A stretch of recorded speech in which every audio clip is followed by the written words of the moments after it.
How to share your Wix website without publishing it. Hello everyone, welcome back to our channel. In today's video, I'm going to show you how you can share your Wix website without publishing it. It's super simple, so let's get started. First, you need to head over to your Wix website. Now that you're here, if you don't want to publish it but you still want feedback from people, you need to simply go ahead and click on side option over here, and from here you can see an option that says get feedback.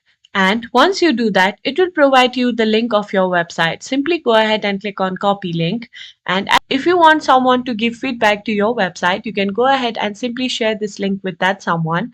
Now let's see how it looks like if that someone opens this link. Now, if they want to give feedback to your website, you can simply see an option that says add comment, and here they can go ahead and add comments on your website. And once they do that, you will be able to view the feedback without publishing your website.